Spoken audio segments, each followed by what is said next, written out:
canal Bendito no Ar, falando fácil para você entender a palavra de Deus. Eu sou Elza Murari, estou com você mais uma vez para uma reflexão da palavra de Deus. Hoje nós estamos na reflexão de número 4 de uma série de estudos sobre a atualidade dos 10 mandamentos. E hoje nós vamos falar sobre o terceiro mandamento, que é: não usem o meu nome à toa, diz o Senhor. Numa versão mais clássica, não usem o nome do Senhor Deus em vão. O texto original está em Êxodo, capítulo 20, versículo 7, que diz assim: não tomarás o nome do Senhor teu Deus em vão, pois o Senhor não deixará impune quem tomar o seu nome em vão. E nós vamos falar um pouquinho a respeito disso hoje. O que significa essa coisa de tomar o nome de Deus em vão? Imagine só que você está numa festa, né, ou numa reunião qualquer, e de repente você tem uma pessoa que você ama muito, que você respeita muito, que você admira muito pela idoneidade dela, pelo modo como ela se conduz, e de repente nessa festa você está numa rodinha e nessa rodinha alguém começa a falar mal dessa pessoa. Alguém começa a criticar veementemente essa pessoa. Como é que você vai reagir? Né? Normalmente a gente se sente muito mal quando alguém fala, principalmente quando fala uma coisa que é errada, uma coisa que não é verdadeira. Então nós normalmente temos o ímpeto de entrar em defesa dessa pessoa. Por quê? Porque a pessoa está criticando ou colocando em xeque o nome dessa pessoa, a moral dessa pessoa, a identidade dessa pessoa. E como nós conhecemos a pessoa, a gente fica assim indignado em ver como que as pessoas falam de outra sem simplesmente conhecê-la. E muitas vezes é isso que acontece com o nome de Deus. Então quando Deus ordena que nós não usemos o seu nome em vão, ou não usemos o seu nome à toa, é como se ele dissesse: você me ama? Então se você me ama, você honra o meu nome, honra a minha identidade, honra a minha história. Né? Então é importante que a gente dê atenção a esse mandamento do Senhor, porque a ideia do nome, ela não é como nós vemos hoje o nome, né? A ideia de um nome na antiguidade, os nomes eram assim muito importantes. Eles estavam, por exemplo, ligados a circunstâncias, como em 1 Samuel capítulo 4, nasce um menino no mesmo dia em que morrem o avô, o pai e a mãe. Esse menino se chamou Icabô ou Icabode. Por quê? O significado é: foi-se a glória de Israel, porque nesse dia morreu o pai, morreu a mãe, morreu o avô, e a arca de Deus, que era o símbolo da presença de Deus no meio do povo, foi tomada pelos filisteus e levada embora. Então era um dia muito negro, era um dia triste, e esse menino se chamou Icabô ou Icabode, de acordo com a versão. O nome também poderia significar uma questão de caráter. A gente vê, por exemplo, Jacó. Jacó significa suplantador, né? Enrolador. Ele se chamava Jacó. E também o nome acabava, usando o próprio Jacó como exemplo, acaba sendo um fato, quando acontecia um fato de uma mudança radical. Como aconteceu com ele, depois que ele lutou com Deus e venceu, conforme ele mesmo disse, o Senhor colocou o nome dele, disse: não te chamarás mais Jacó, mas Israel, porque lutaste com Deus e prevaleceste.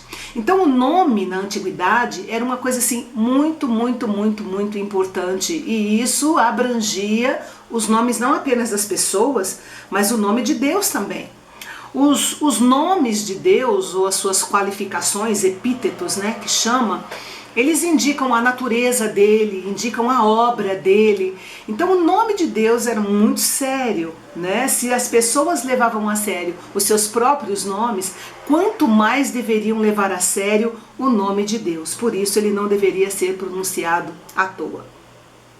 O nome original de Deus, ele foi expresso, né, em um tetragrama. Eu trouxe aqui até, espero que dê para vocês verem aqui, ó, tá? Esse era o tetragrama que expressava o nome de Deus. São 4 letras hebraicas, tá? Lendo daqui para cá é diferente da leitura do português, né? O Yod, Re, Vav e Re.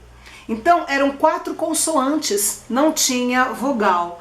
Então, logo os primeiros israelitas sabiam exatamente como é que era o nome de Deus, mas com o tempo eles foram percebendo, ainda mais depois que foram dados os 10 mandamentos, eles foram percebendo que de fato era muito complicado eles estarem pronunciando o nome de Deus. Ele era muito sagrado para ser proferido, ele era muito sagrado até para ser escrito. Eu já li em algum lugar, não me lembro onde, que os escribas, quando eles iam escrever o nome de Deus com a sua pena de ouro, eles limpavam a pena ou tomavam banho, alguns tomavam banho, justamente por causa da santidade que estava envolvida no nome de Deus, e quando ele ia escrever, ele tinha toda uma reverência diante desse nome. Então, com o tempo, por causa disso, foram colocadas vogais, para que o nome pudesse ser pronunciado, para que eles pudessem se expressar falando de Deus sem correr o risco de sofrer consequências por causa da santidade do nome de Deus. E aí então foram colocadas vogais, né? Vogais. E aí surgiu então Yahvé, Jeová e tal, mas os estudiosos chegaram num consenso que Yahvé é o nome mais próximo do original hebraico, né? Yahvé ou Javé, e não Jeová.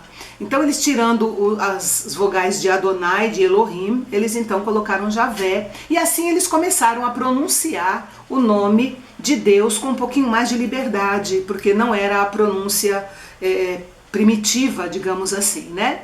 Então surgiu esse nome, e até por conta disso que o pessoal das Testemunhas de Jeová fazem tanta questão que a gente fala o nome. Na realidade, ninguém sabe a pronúncia, porque com o tempo acabou que ficou Yahvé, e todo mundo falando Yahvé, e a pronúncia acabou se perdendo, graças a Deus, né? Porque senão a gente ia estar buscando maldição por cima de maldição, com a falta de temor, né, que a gente vê hoje com a pessoa do Senhor. E esse nome, esse tetragrama, essas duas primeiras letras do tetragrama, ou Já, de Javé, ou de Yahvé, porque não tem J, né? Então Yahvé ou Javé, de acordo com a tradução. Ele está ligado a uma raiz, vinculada, né, a uma raiz do verbo ser, tá? Ser. Então eu vi várias traduções, por exemplo, ele existe, é uma expressão que lembra, que esse tetragrama lembra, e várias outras, enfim. Mas o interessante é a ideia que eu queria que você tivesse, porque, por exemplo, em Êxodo capítulo 3, versículos 13 e 14, quando Deus fala para Moisés que ele será o libertador de Israel, Moisés está ali conversando com Deus, e aí ele, nos versículos 13 e 14 ele pergunta: mas Senhor, quando eu chegar lá, que eles perguntarem para mim quem é que te enviou, o que eu vou dizer? É interessante você ver isso. Ele podia simplesmente dizer assim: Deus me enviou. Só que ele achava, e é verdade, a palavra Deus ela é muito genérica para poder expressar a grandeza de Deus. Então a ideia era, se eles perguntarem exatamente quem é o Senhor, para eu poder identificar para eles. E aí Deus falou: eu sou, diga lá para eles, eu sou, me enviou a vós. Essa expressão eu sou, ela está revestida de um significado que quer dizer mais ou menos: eu sou o que terei que ser. Entendeu? Eu sou o que terei que ser. Deus nunca fechou a sua obra, a sua natureza, quem Ele é, porque Deus sempre mostra de formas diferentes quem de fato Ele é, de acordo com o propósito que Ele vai cumprir, de acordo com o plano que Ele estabeleceu. É de acordo com isso que Ele se manifesta. Então não adiantava dizer, por exemplo, eu sou Yahvé Rafá, o Senhor que te sara. Mas e aí em uma outra situação que não envolvesse doenças? Como seria? Então Deus deixou um leque aberto, como quem dizendo: eu sou o que eu tiver que ser. Diz isso para eles. E de alguma forma a coisa deu certo, e Deus começou então a mostrar-se, a revelar-se, né, para Moisés, e através de Moisés ao povo de Israel, quem ele era. Então ele se mostra como Jeová Rafá, Jeová Shalom, El Shaddai, Jeová Nissi, Jeová Sabaô. De acordo com a circunstância, Deus se revela. Nas 10 pragas do Egito, ele se revelou humilhando os deuses do Egito, mostrando todo o seu poder. Então não era o nome dependia da circunstância para ele poder então se revelar, como ele se revelou para Abraão como Adonai, depois ele se revelou como El Shaddai, eu sou o Deus Todo-Poderoso. Então Deus é assim, ele vai se revelando, e o nome dele, que seria aquele tetragrama, que a gente chamaria hoje de Javé, né, que seria o termo mais próximo do original, então é aquele a quem a gente reconhece como sendo o nosso Deus. O termo El é um termo genérico que pode significar Deus, nosso Deus, como pode significar deuses. Você vê lá em Coríntios, acho que é 1 Coríntios 4:4, está escrito que Satanás é o Deus deste século. Então se fosse, aqui ali é no grego, né? Mas se fosse no hebraico, seria El. Por quê? Porque qualquer Deus seria El. Só que qualquer Deus é El, mas só Deus, o nosso Deus, é o El Shaddai, o Deus Todo-Poderoso. Então, justamente foi por isso que Moisés ficou assim, né? Mas Senhor, como é que eu falo, né? Porque Deus é Deus, assim, todo mundo sabe que Deus é Deus. Agora, o Senhor, quem de fato o Senhor é? E aí foi quando ele se revelou como eu sou. Eu sou o que eu tiver que ser, tá? Fala para eles isso. Então, o Deus que se revelou a Moisés é o Deus, é o nosso Deus, né? É o Deus que nós servimos, é o Deus que nós adoramos, é o Deus que nós reverenciamos. Mas o que é que significa usar o nome de Deus em vão hoje? Na prática, o que é que significa? Eu fiz algumas anotações aqui. Nós podemos desrespeitar, né, e usar o nome de Deus em vão de várias formas. Por exemplo, quando nós juramos por Deus para que as pessoas acreditem em nós. Não juro por Deus que ele foi. Eu juro por Deus que eu vou estar lá. Então quando a gente fala expressões assim, nós estamos usando o nome de Deus em vão. Sabe por quê? Por um motivo muito simples. A gente usa o nome de Deus para poder validar alguma coisa que nós estamos querendo dizer e queremos que as pessoas acreditem, né? Então, se eu não tenho moral para dizer eu vou estar lá às 18 horas para me encontrar com você, né? Juro por Deus que eu vou estar lá. Se eu tenho que usar essa expressão, é porque eu sou uma pessoa que eu ainda não aprendi o segredo que Jesus falou lá em Mateus 5:37, 33 a 37, quando ele fala que a nossa palavra tem que ser sim, sim, não, não. Nós precisamos ter essa moral construída como filhos de Deus para que as pessoas acreditem em nós sem nós precisarmos estar jurando pelo nome do Senhor. Nós desrespeitamos o nome de Deus quando nós fazemos dele um amuleto para validar as nossas teorias, ou seja, o nosso conservadorismo religioso ou a nossa extrema liberdade religiosa, né? O liberalismo religioso. Então a gente usa o nome de Deus quando a gente é conservador demais ou quando é liberal demais e usa o nome de Deus assim à toa para defender as nossas teses religiosas, digamos assim. Quando políticos que querem os votos dos evangélicos, né, falam e prometem em nome de Deus uma série de coisas, eles estão usando o nome de Deus em vão e desrespeitando o nome do Senhor. Quando nós queremos punir os nossos filhos e dizemos Deus vai castigar você, quando na realidade não tem nada a ver uma coisa com a outra, nós estamos usando o nome de Deus em vão e criando um tremendo problema psicológico na criança com relação à pessoa de Deus. E também quando nós dizemos Deus me falou, quando Deus não falou nada. E aí, gente, isso é muito sério, hein? Usar a sua boca para dizer foi Deus quem me falou isso aqui, e quando na realidade Deus não abriu a sua boca para falar, a gente está arrumando encrenca para a gente. Então não podemos usar o nome do Senhor de forma leviana, de forma insincera, de forma blasfema, né? E porque o nome de Deus revela o seu caráter. E nós não podemos brincar com o caráter de Deus, nós não queremos que brinquem com o nosso.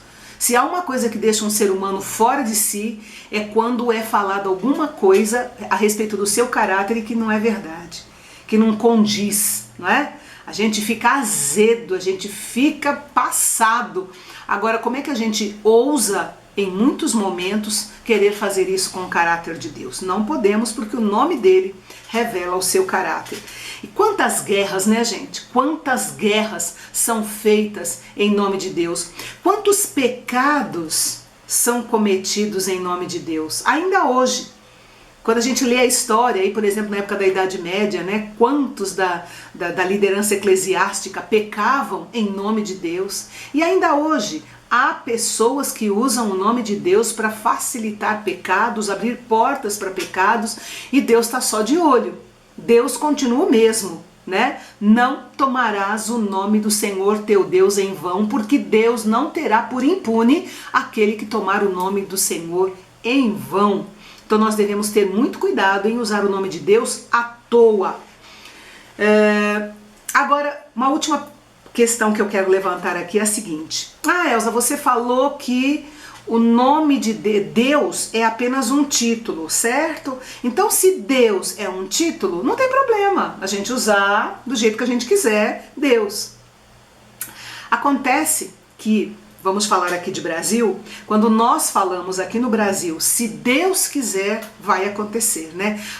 Deus há de permitir que isso aconteça. No nosso coração, nós queremos nos referir à pessoa santa de Deus. E a pessoa que está nos ouvindo, ela também sabe que nós estamos nos referindo à pessoa santa de Deus. Então esse Deus é o nome pelo qual nós nos referimos ao nosso Senhor. E então nós devemos respeitar. Vamos respeitar a palavra de Deus quando Ele fala que nós não devemos tomar o seu nome em vão. Vamos respeitar as coisas santas, as coisas sagradas. Vamos procurar colocar cada coisa no seu lugar, né? Vamos deixar de fazer chacotas com piadas com o nome de Deus, com o nome de Jesus Cristo, porque Deus não tomará por impune aquele que blasfema ou que profana as coisas sagradas, a começar pelo seu nome. Que o Senhor derrame temor no nosso coração, para que nós possamos nos portar como filhos de Deus no meio de uma geração corrompida e perversa. Que Deus abençoe você, que o Espírito Santo amplie esse tema no seu coração e que você realmente reverencie o nosso Deus, o seu nome e tudo aquilo que é santo referente a Ele também. Jesus te abençoe. Se você gostou da nossa reflexão, deixe o seu joinha, assine nosso canal, divulgue e semana que vem nós estaremos aí de volta para mais um vídeo, dessa vez falando sobre o sábado. Guardar o sábado ou não guardar o sábado? É uma boa questão que nós vamos responder, se Deus quiser, na próxima semana. Um grande abraço, que Deus te abençoe.